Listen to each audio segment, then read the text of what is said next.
요한계시록 2장 16절 17절 우리 한 목소리로 함께 읽습니다. 그러므로 회개하라. 그리하지 아니하면 내가 내게 속히 가서 내 입의 검으로 그들과 싸우리라. 귀 있는 자는 성령이 교회들에게 하시는 말씀을 들을지어다. 이기는 그에게는 내가 감추었던 만나를 주고 또 흰 돌을 줄 터인데 그 돌 위에 새 이름을 기록한 것이 있나니 받은 자 밖에는 그 이름을 알 사람이 없느니라. 아멘. 오늘 본문은 이 버가모 교회에 관한 말씀이죠. 버가모 교회는 로마 제국의 중심 도시 중 하나였습니다. 그런데 그곳에는 우상 숭배와 황제 숭배가 매우 강했던 곳입니다. 그런 가운데서 교회와 성도들은 신앙과 믿음을 지키려 애썼지만 이 안에 일부 성도들은 세상과 타협하는 그런 모습들이 있었습니다. 이에 우리 주님은 좌우에 날성검을 가지신 이라 나타나셔서 세상의 유혹과 거짓 교훈을 다름 아닌 말씀의 검으로 이기라고 교훈하시죠. 오늘 본문을 더 깊이 한번 살펴보도록 합니다. 내용 관찰 1번입니다. 버가모 교회가 자리한 곳은 무엇이 있던 곳이라 평가받습니까? 이곳에 버가모 교회가 자리한 곳은 사탄의 권자가 있는 곳, 곧 사탄이 사는 곳이라 불릴 만큼 우상 숭배와 그리고 황제 숭배가 악한 세력이 지배하던 곳이었습니다. 그럼에도 불구하고 이들은 끝까지 예수님의 이름을 굳게 붙잡고 그들을 지킨 믿음을 저버리지 않았죠.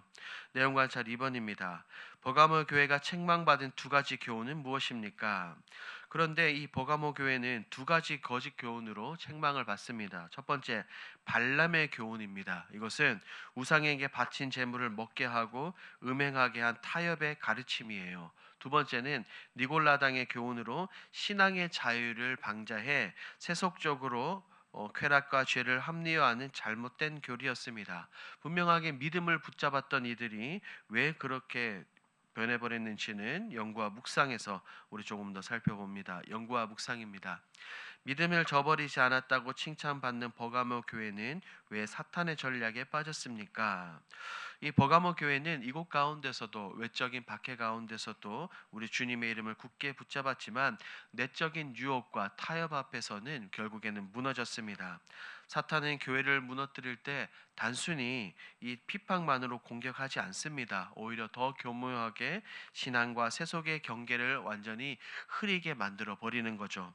버가모 교회는 믿음을 저버리지 않았다는 칭찬을 받을 만큼 신앙적으로 견고했지만 시간이 지나면서 그 내면의 중심의 진리의 분별력이 약해졌습니다.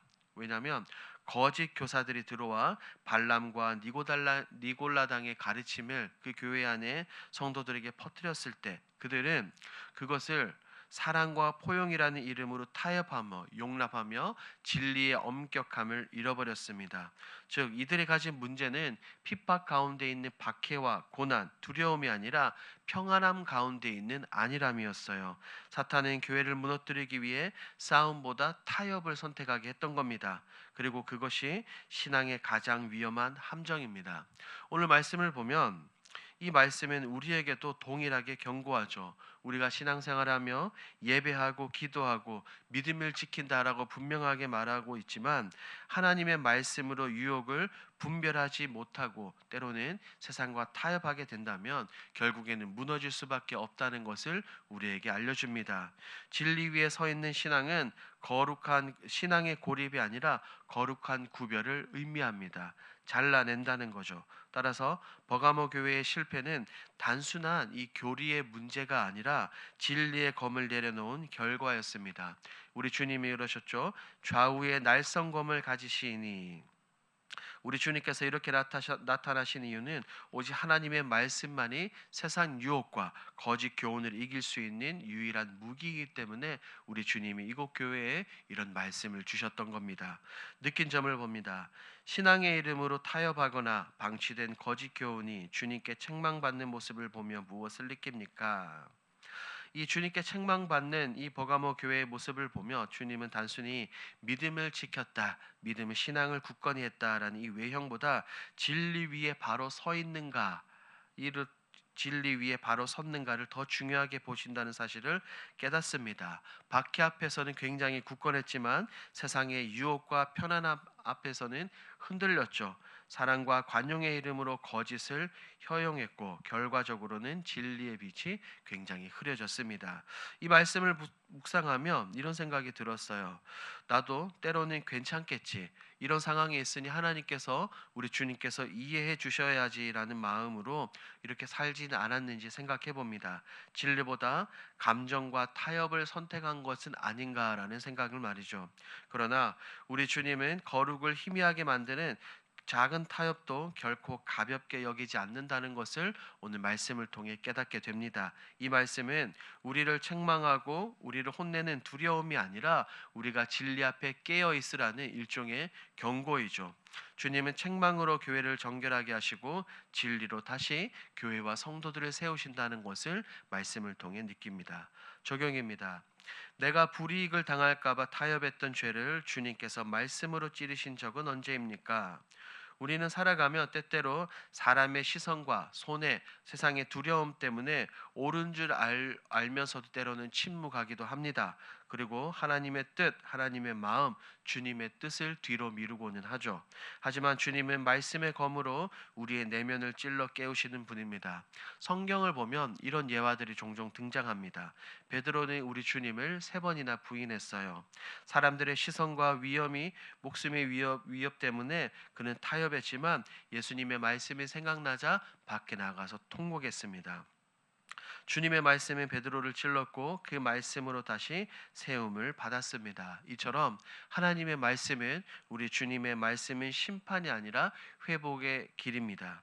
우리의 타협과 두려움을 드러내지만 동시에 이 하나님의 말씀은 넘어진 우리를 다시 회복시키시며 우리를 진리 위에 서게 만들죠. 오늘도 주님은 내 안에 타협과 안일함을 다른 것이 아니라 오직 살아계신 하나님의 말씀으로 깨우시고 우리를 일으키시기를 원하는 겁니다. 그래서 우리는 이 순례의 길을 걸어가는 가운데 불이익을 피하려는 그 마음보다 하나님의 뜻에 순종하려는 마음으로 살아가야 합니다. 말씀의 검이 나를 찌를 때, 하나님의 이 살아계신 진리의 말씀이 우리를 찌를 때마다 아픔이 아닌 거룩으로 향하는 하나님의 사랑과 은혜로 받아들여야 하는 것이죠. 마지막 결단입니다. 유혹의 자리에서도 타협이 아닌 말씀의 검으로 승리하기 위해 무엇을 실천하겠습니까? 오늘 말씀을 생각하며 다음과 같은 결단을 해보는 것은 어떨까요? 오늘 하루를 살아가며 유혹과 타협의 상황이 올 때마다 내 감정이나 이익이나 이런 생각보다 하나님의 말씀을 먼저 붙잡고 묵상하고 엎드리는 것입니다.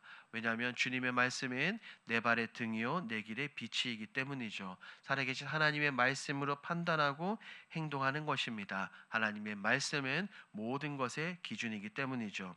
그리고 매일의 삶 가운데 하나님의 말씀을 암송하고 그 말씀을 마음판에 깊이 새김으로 인해 매 순간마다 하나님의 뜻을 분별하는 것입니다. 내 생각과 내 지혜로 이 믿음의 길, 순례의 길을 걸어가는 것이 아니라 말씀의 인도함에 따라 유혹을 이기고 날마다 말씀과 가까이 해야 언제든지 이 말씀이 우리를 이끌어가는 것입니다. 이 모든 것을 기억하시고 오늘 하루의 삶 가운데 이것을 실천하시는 저와 여러분들이 되길 우리 주님의 이름으로 축복합니다. 아멘. 오늘 들은 말씀을 기억하며 함께 기도하겠습니다. 첫 번째, 말씀으로 유혹과 싸워 승리하게 하옵소서. 두 번째입니다. 세상의 유혹과 타협에서 돌이키게 하시고 말씀의 검으로 나를 찔러 새롭게 하옵소서. 11월 공동 기도 제목입니다. 모든 건축의 과정에 기도가 바탕이 되게 하시고 정성과 뜻이 하나로 모아지게 하옵소서. 리모델링을 통해 교회의 사명과 복음의 본질을 더 분명히 깨닫게 하옵소서. 이와 같은 공동 기도 제목으로 기도하시고 여러분들이 가지고 오신 개인 기도 제목으로 자유롭게 기도하시다가 돌아가겠습니다. 우리 주여 힘차게 부르시고 기도합니다. 주여